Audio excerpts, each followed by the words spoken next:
hoje na cidade do Cairo, no Egito, e tenho atrás de mim o famoso, conhecidíssimo Rio Nilo. Ele, na verdade, é um dos mais importantes do mundo. Com aproximadamente 6.650 quilômetros de extensão, é considerado o mais longo do planeta.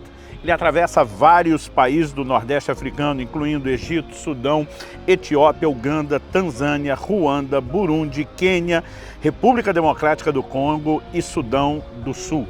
Está associado a uma história bíblica da qual iremos falar, mas no Egito ele sempre foi de importância vital.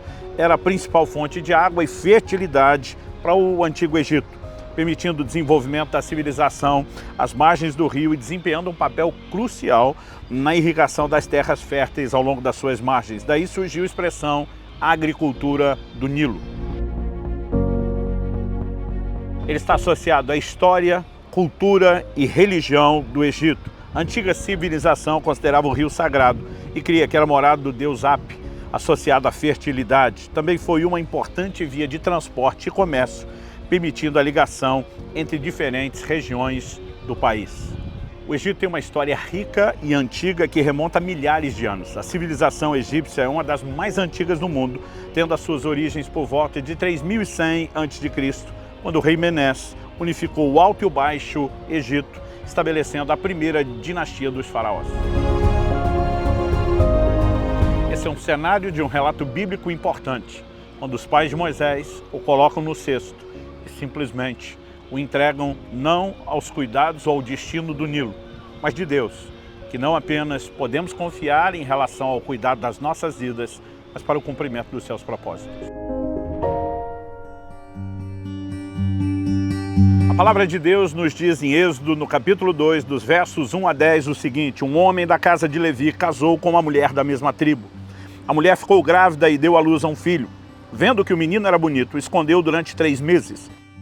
Tendo, porém, escondê-lo por mais tempo, pegou um cesto de junco, tapou os buracos com betume e piche, e pondo nele o menino, largou o cesto no meio dos juncos, à beira do rio. A irmã do menino ficou de longe para ver o que ia acontecer com ele. A filha de Faraó desceu para se banhar no rio, e as moças que tinham vindo com ela passeavam pela margem. Quando ela viu o cesto no meio dos juncos, mandou que uma das criadas fosse buscá-lo. Abrindo o cesto, viu a criança, e eis que o menino chorava. Ela teve compaixão dele e disse: este é um menino dos hebreus. Então a irmã do menino perguntou à filha de Faraó: quer que eu vá chamar uma das hebreias para que sirva de ama e crie essa criança para a senhora? A filha de Faraó respondeu: vá. A moça foi e chamou a mãe do menino. Então a filha de Faraó disse à mulher: leve esse menino, amamente-o para mim, e eu darei um salário para você. A mulher pegou o menino e o criou. Quando o menino já era grande, ela o levou à filha de Faraó, da qual ele passou a ser filho. Esta lhe deu o nome de Moisés e disse: porque das águas o tirei. O que estava por trás da ação dos pais de Moisés? Em Êxodo, no capítulo 6, no verso 20, sabemos que os seus nomes, o pai era Amrão e o nome da mãe era Joquebede. Havia uma ordem de Faraó, isso está registrado em Êxodo 1, 22, acerca dos filhos dos hebreus, os meninos que nascessem, os do sexo masculino. O texto diz: então Faraó deu ordem a todo o seu povo, dizendo: joguem no rio Nilo todos os meninos hebreus que nascerem, quanto as meninas, deixem viver.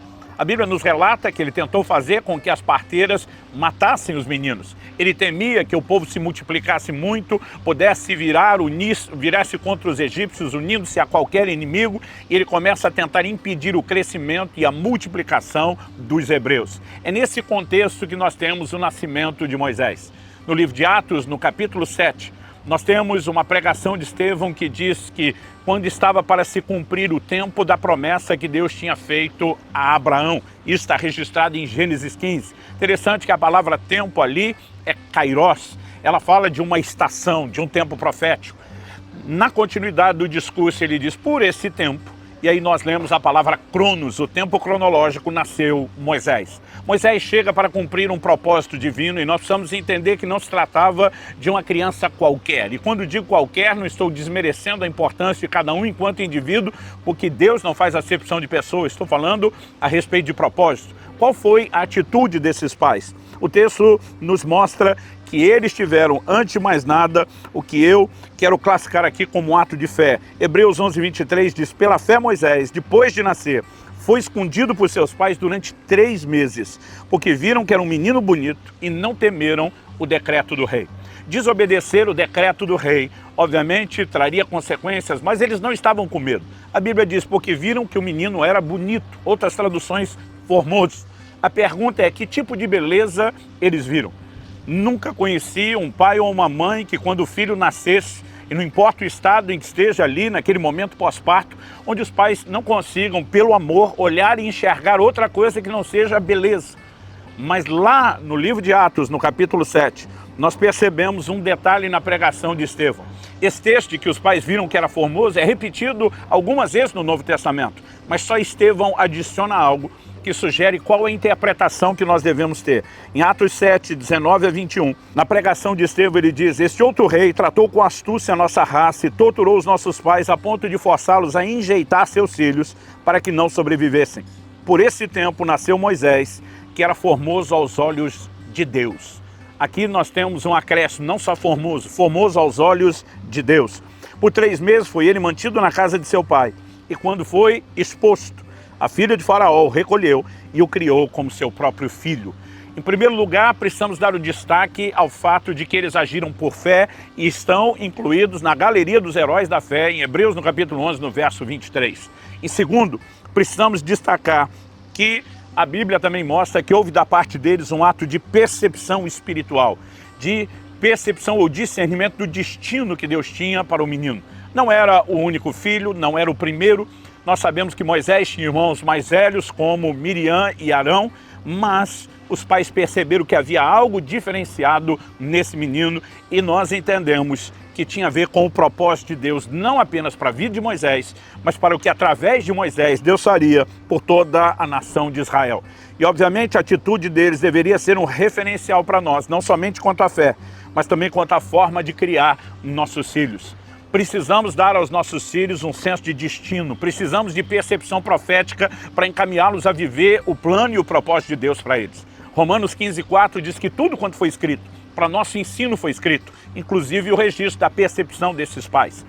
Em 1 Coríntios, no capítulo 10, no verso 11, Paulo diz que essas coisas que aconteciam com essa geração dos hebreus foram escritas para nosso exemplo e advertência, para nós de quem são chegados os fins dos tempos. Então que possamos, pais com a missão de criar os seus filhos, entender também esse modelo. Mas eu quero chamar a sua atenção para aquilo que esses pais realizaram como sendo uma entrega de fé. Se há uma expressão que para mim define a atitude desses pais, é uma entrega de fé. Por quê? Porque quando olhamos para a declaração do rei era: lance no Nilo os filhos que nascerem do sexo masculino. É óbvio que ele estava dizendo para afogá-los, para matá-los. E eu gosto de brincar que esses pais acharam, entre aspas, o que no Brasil chamamos de uma brecha na lei. Vamos cumprir aquilo que o faraó falou em termos sobre os quais ele não foi explícito. E eles o colocam num cesto, que obviamente por si o impediria de afundar e afogar, mas não garantiria toda a proteção do garoto. Até hoje se lê na história antiga a respeito dos crocodilos do Nilo, uma das maiores espécies de crocodilos do mundo e que desde a história do Egito antigo são vistos como sendo assustadores. Não sabemos todos os perigos que um rio como esse envolvia, mas é certo que aqueles pais decidiram confiar em Deus. E ao colocá-lo naquele rio, ele estava dizendo: nós o entregamos ao seu cuidado, o Senhor dará destino e o Senhor nos levará não apenas a salvar uma vida, a vida de uma criança, mas um destino que não pode ser comprometido. E quando falamos da entrega, eu creio que a próxima verdade a ser destacada é que nós precisamos entendê-la. E uma das coisas que diz respeito não só à entrega, mas a várias virtudes que vemos na Bíblia, é que elas não são necessariamente automáticas, elas não brotam de forma espontânea, elas são aprendidas. Por exemplo, o contentamento. Em Filipenses 4:11, Paulo diz: eu aprendi a viver contente em toda e qualquer situação. Algumas dessas virtudes se desenvolvem mediante aprendizado. A Bíblia fala a mesma coisa da obediência, tomando como exemplo disso nada mais, nada menos do que nosso Senhor. Em Hebreus, no capítulo 5, de 7 a 9, nós lemos: ele, Jesus, nos dias da sua carne, tendo oferecido com forte clamor e lágrimas, orações e súplicas a quem o podia livrar da morte, uma referência à oração do Getsemane, foi ouvido por causa da sua reverência. Embora fosse filho, aprendeu a obediência pelas coisas que sofreu e, tendo sido aperfeiçoado, tornou-se o autor da salvação eterna para todos os que lhe obedecem. Aprendeu a obediência. Não significa que ele aprendeu o básico da obediência. Eu diria que ele aprendeu o último nível, que Filipenses 2 diz, e foi obediente até a morte, o último nível, e morte de cruz. Assim também é a entrega. Jesus aprendeu por qual sofrimento? O da morte? Não. O do conflito de vontades. Em Mateus, no capítulo 26, nós lemos ele dobrando os seus joelhos e dizendo ao Pai, seja feita não a minha, mas a sua vontade. Naquele momento, o posicionamento dele é dizer, minha vontade pode estar em conflito com a sua, mas eu abro mão da minha para fazer a sua vontade.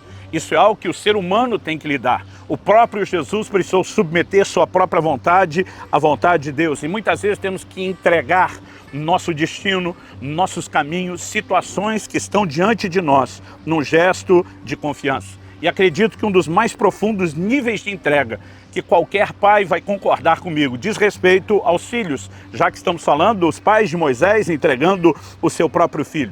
E quando falamos dos filhos como sendo o bem mais precioso, nós também precisamos entender o seguinte, há 3 tipos de entregas que a Bíblia nos mostra, que são diferentes quando pais entregam os seus filhos. A de Abraão é aquela que Deus pede.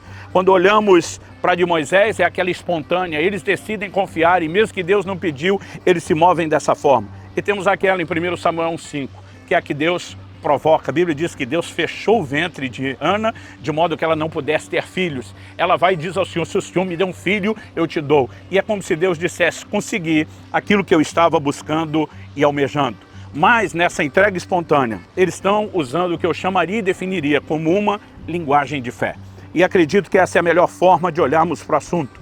A entrega é uma expressão de confiança. Em Mateus 26, 39, a oração de Jesus, seja feita não a minha, mas a sua vontade. Ele está dizendo, sua vontade é melhor do que a minha, eu posso confiar no Senhor.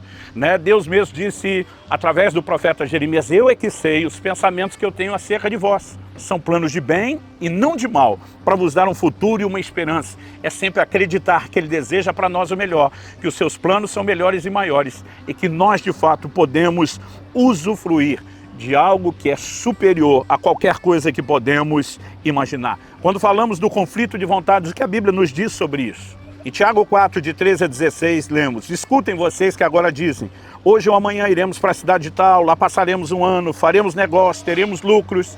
E diz, vocês deveriam dizer, se o Senhor quiser e se vivemos. Ou seja, não estabelecemos nossos próprios planos. A vontade divina deve vir antes dos nossos.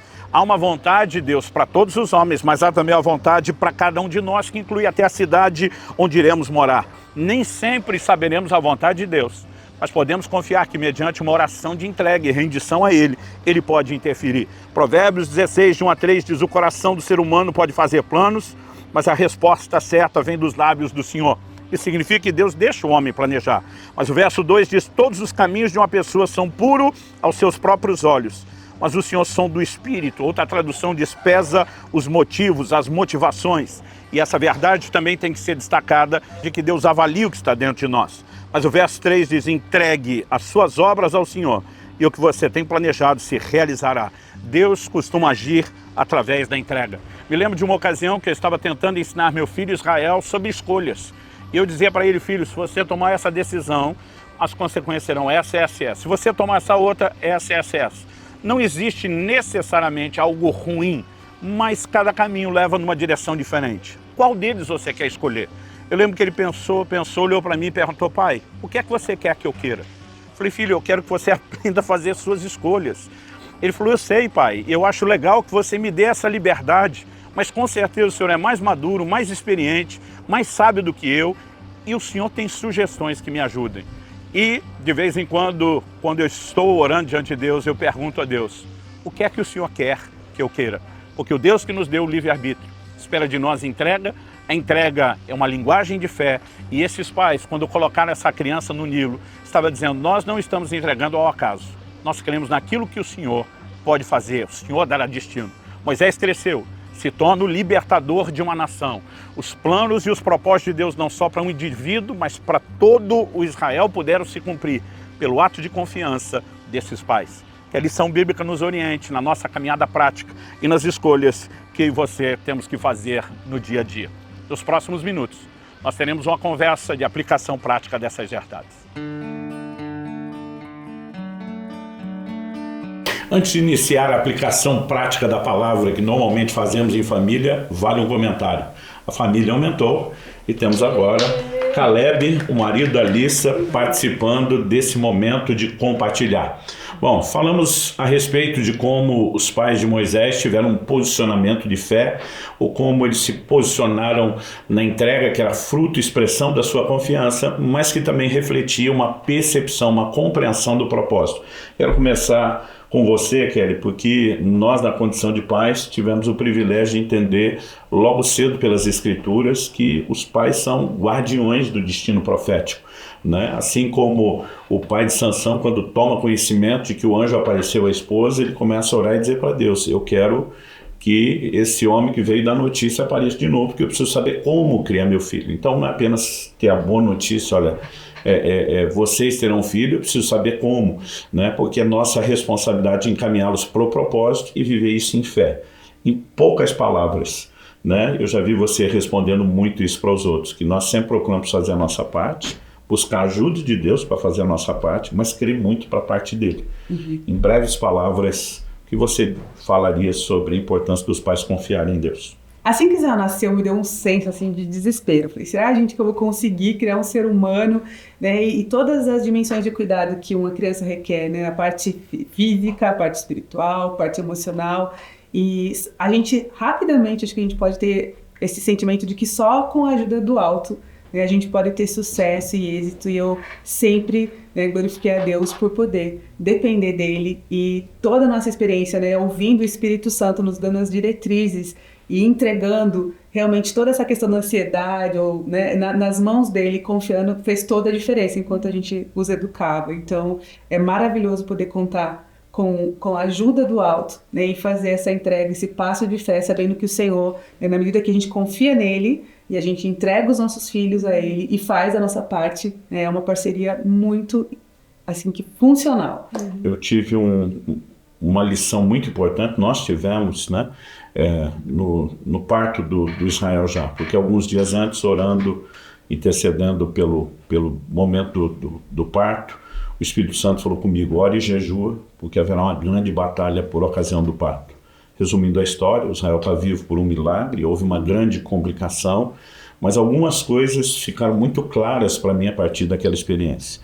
Deus tem um propósito para a criança, já sabíamos disso por palavras que recebemos desde a gravidez, mas não podemos esperar que Deus faça tudo sozinho. Nós precisamos não só crer no que Ele falou, precisamos obedecer aos impulsos do Espírito Santo, precisamos cooperar com Ele. Então acho que isso foi uma aula incrível a respeito, né, desse posicionamento de confiança em Deus, sem negligenciar a nossa responsabilidade. E muitas vezes a gente não pensa no propósito de Deus para os filhos como algo tão abrangente. Às vezes só pensar, bom, tem um chamado em linhas gerais e Ele vai fazer isso. Mas houve uma outra experiência, também envolvendo o Israel. A gente costuma dizer que por ser o primeiro primogênito, ele foi o laboratório, né? Não tem muita história que a gente conta, mas muita coisa que com a Alissa a gente já sabia um pouquinho melhor como fazer quando chegava a vez dela. Mas você encanou assim, quando estava chegando a época de ir pro ensino secundário, que você queria fazer um curso técnico, se não me engano era no IFPR aqui, né, Instituto Federal do Paraná, isso? E você vendeu muito bem o peixe, a empolgação, nós nos unimos como família, começamos a orar com você, sonhar com você. Na escola, para estudar mais. Você pegou o contraturno, enfim, tinha uma espécie de vestibular, né, de tão concorrida que eram aquelas vagas, e você finalmente acabou passando. Eu lembro o dia que você trouxe a notícia, a festa que nós fizemos em casa, todo mundo, uma festa assim, daquela, você estava muito empolgado, a Alissa com você, e a gente teve um momento de muita celebração. Quando acalmou esse momento em família, eu fui para o quarto orar e agradecer a Deus, dizendo: Senhor, puxa, será algo tão importante por Israel e, consequentemente, para nós. Eu quero te agradecer. E nesse momento que eu estava orando, o Espírito Santo falou no meu coração: você nunca me perguntou o que é que eu tinha em mente para os estudos do seu filho. E eu levei um susto com aquilo, tipo, pensei, lá vem.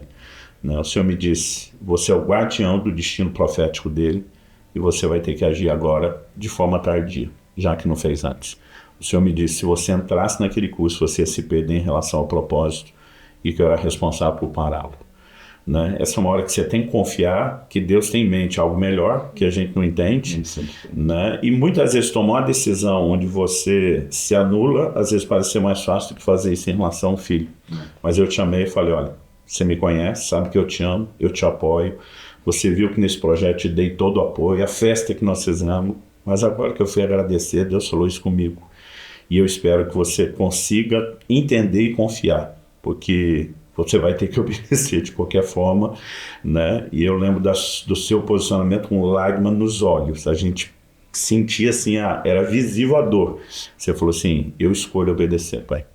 Né? E em momentos como esse, eu creio que nós temos lições práticas, né, a respeito do que é entrega. É naquele dilema de Jesus: seja feita a tua, não a minha vontade, mas você vê que a sua está gritando, que você queria muito e tem que escolher entregar. Como foi para você? Para mim foi uma surpresa esse momento, até porque eu estava saindo para fazer a matrícula, né? Eu lembro disso. E por mais que a notícia naquele momento não fosse agradável, eu tinha um histórico muito antes disso, de um pai que se importava comigo, intercedia, né, por mim, que debaixo de, né, antes dessa revelação, estava ali torcendo comigo, né, me encorajando nos estudos, no processo, no preparo. Então, naquele momento, eu podia ter uma atitude que, né, e de tentar me rebelar e discutir, mas isso não condiz com o pai que eu tenho. Então, eu, mesmo sem entender a decisão naquele momento, confiava no meu pai. E isso que nós precisamos entender caminhando com o Senhor, que a gente tem que confiar antes de entender.